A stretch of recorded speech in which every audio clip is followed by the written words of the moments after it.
Hello, hello, hello, everyone. So, this week I wanted to talk about emotional resilience. This is such an important thing for so many people. I think that it's something that we have to work hard to develop, and it just isn't something that always comes naturally for everyone. So, really, what is emotional resilience anyway? Because it is something that we have an ability for, but we don't always employ that ability. So it is the ability to adapt to a stressful situation and bounce back from adversity or challenges that come into your life.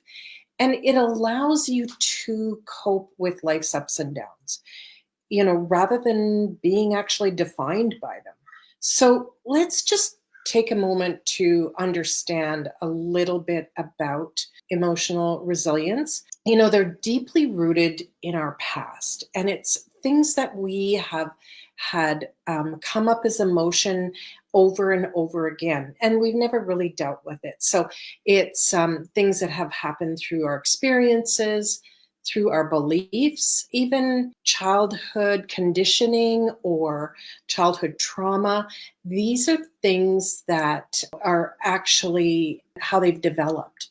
So I'm going to just give some examples. It can be, uh, feelings of being ignored. And, I think I've got a little story about that. Criticism, maybe your parents criticized you or your big brother criticized you, or it could be anything like unexpected change too, and not handling it well, and then having unexpected change again not handling it well. So then you condition yourself to believe that you're not someone that handles change well. But know that we can all handle change and we can handle it well. We just have to condition ourselves in a different way.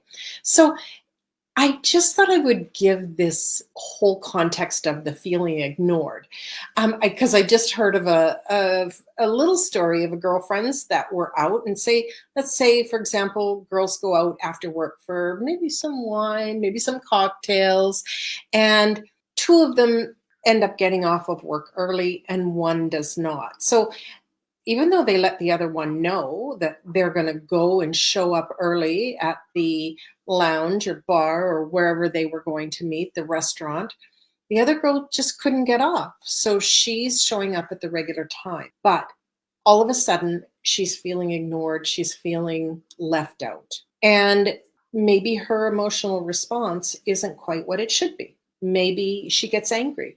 Maybe she's extremely hurt.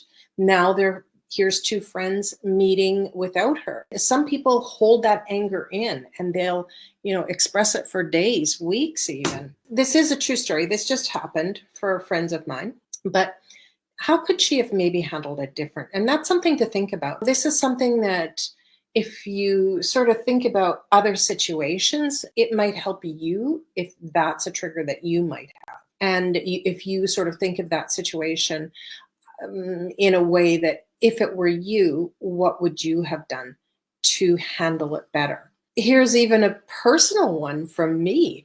This is so funny because, well, I look back at it now and I kind of laugh at it. But when this winter, when I was out for a walk with a girlfriend, we were talking away about some trips and what we were doing, and she was saying, "Oh, well, what if we go on this trip all, our girlfriends together and go and do some wine tasting and cooking in France and, all that kind of stuff." And I looked at her and I went, "What?" And I hadn't heard about it. And so I was thinking, well, why would they even talk about it without me? I was hurt, I was surprised, and I was a bit weirded out because these two people that were talking about it were my friends separately. Not they were hadn't been friends before. And so and this is how I handled it. I At first I talked it out with both of them, and I just sort of asked them like, "Oh, what's going on?" Well, one of them said to me, "Well, we talked about this. I didn't remember talking about it, and you said you probably couldn't go." I went, "Oh, okay." And then I thought to myself, you know what? These two are friends now. Just because they were my friends separately before doesn't mean they can't be friends together without me. And then, the fact is, I do travel. a lot and I travel a lot on my own. And I don't always have the same amount of time as my friends do. So I had to sort of sit back and think this through. This didn't take me long, to be honest, but I have looked back at it now and I can laugh and I can feel good about it. But the funny thing is right off the bat, I had that trigger, and that was the hurt. And I'm reading a book right now. It's called Let Them by Mel Robbins, and oh my gosh, it is.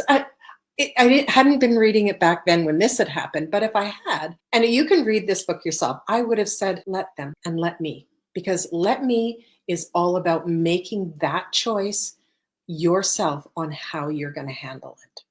And how you're going to handle things is really what's most important. So let me encourage you to sort of think back, and what sort of times, moments, in say even in the last week, the last couple of weeks, where you felt this emotional high or low. And I want you to just think about this. Now, I know not everybody journals, but this is a really good exercise for journaling. Just think about those moments where something like this has happened and write it down. You don't have to, you can even write it down on a piece of paper that you're going to crumple up and throw in the fire or put in the garbage, whatever you want to do. Think about that when your emotions were spiking. And then what caused the reaction? Write that out. And how did you handle it? In truth, be honest with yourself.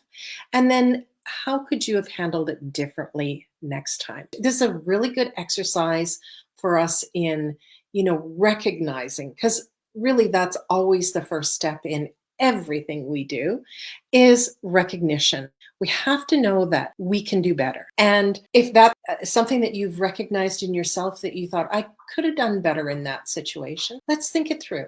Okay. I hope everybody is having a great day, and I hope that this helps you. And I hope this week is really interesting for everybody. We're talking about emotional resilience.